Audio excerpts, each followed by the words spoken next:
Shakuni versus Krishna, two master strategists who shaped the Mahabharata, not warriors, but architects. When we think of the Mahabharata, we imagine warriors, arrows flying, chariots colliding, the battlefield of Kurukshetra. But the war was not won by strength alone. It was designed, planned, engineered, and behind it stood two minds, Shakuni and Krishna. They rarely fought directly, but they moved everyone else like pieces on a board. That was not just a war of weapons, it was a war of intelligence. The mind of Shakuni understood one thing better than anyone: human weakness. He didn't need armies. He studied innocence. He saw the jealousy inside Duryodhana. He saw the gambling weakness of Yudhishthira. He saw the silence of elders, and he used them. He didn't create flaws, he amplified them. His strategy was simple. Destabilize the system from inside. Use ego, use pride, use insecurity. Let the enemy destroy themselves. The dice game was not luck, it was psychological warfare. The mind of Krishna. Now, look at Krishna.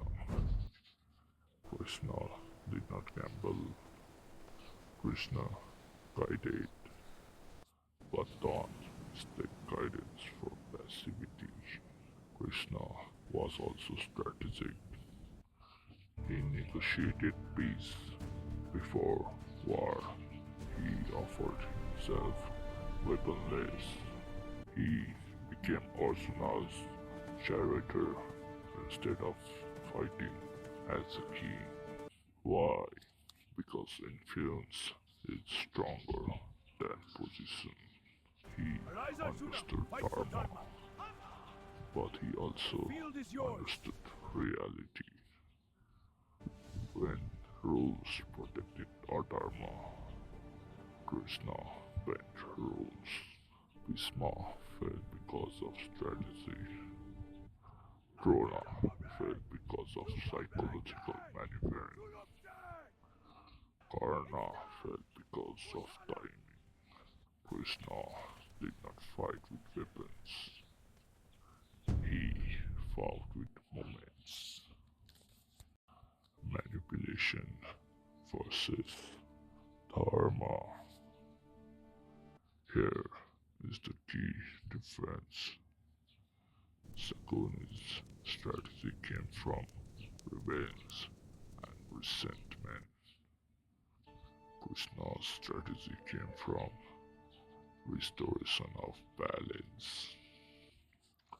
Both infused influence, both guided outcomes, but intention matters. Shakuni wanted collapse, Krishna wanted correction, yet both understood something important. Pure morality alone cannot survive inside a corrupted system. And that raises a difficult question. If strategy involves bending truth, does intention justify it? Who was smarter? Shakuni controlled Duryodhana's decision. engineered the exile of Pandavas, indirectly sparked the war. Krishna secured alliance for the Pandavas, prevented early destruction, guided critical battlefield strategies, Rise above doubt and embrace your love. delivered the Bhagavad Gita before the war began. Shakuni played on weakness. Krishna built on strength. Shakuni reacted emotionally. Krishna calculated spiritually and politically. One thought in moves, the other thought in consequences across generations. The psychological war. The Mahabharata was not just physical warfare, it was psychological warfare first. Shakuni destabilized minds. Arjuna, Krishna do not yield to this stabilized degrading him impotence and dilemmas of heart. before arrows Arise, O were conqueror of released. foes. Arjuna collapsed internally. Doubt, fear, confusion, and Krishna Steady your rebuilt him mind, through Arjuna. clarity. The battle calls That for moment Viveka. changed everything. If Arjuna refused to fight, history changes. Krishna's greatest strategy was mastering the human mind. Shakuni mastered weakness. Order emerges from purpose. Krishna mastered purpose. Opposite forces, same battle. The endgame. Shakuni dies in the war he helped create, killed by Sadeva. Krishna survives the war, but later witnesses the destruction of his own Yadava clan. Even masterminds cannot control every outcome. Both shaped destiny, but neither escaped consequences. That is the tragedy of the Mahabharata. The twist. So now, the real question. Who was the greater strategist? The man who exploited weakness, or the one who guided strength?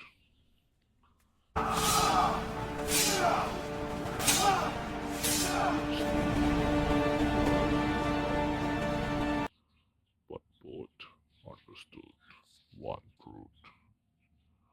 Wars are not won. They are won by mind.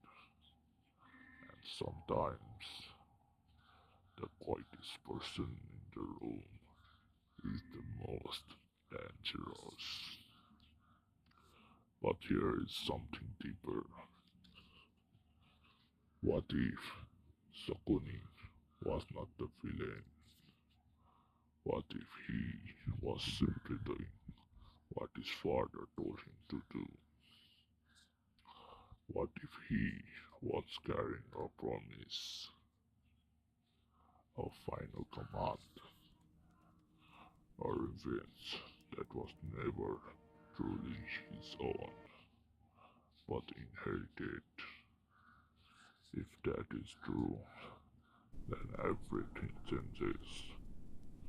And if you want to understand that side of the story, stay tuned.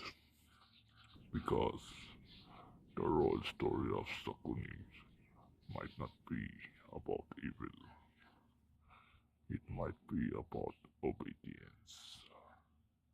And that is far more disturbing. What would you do?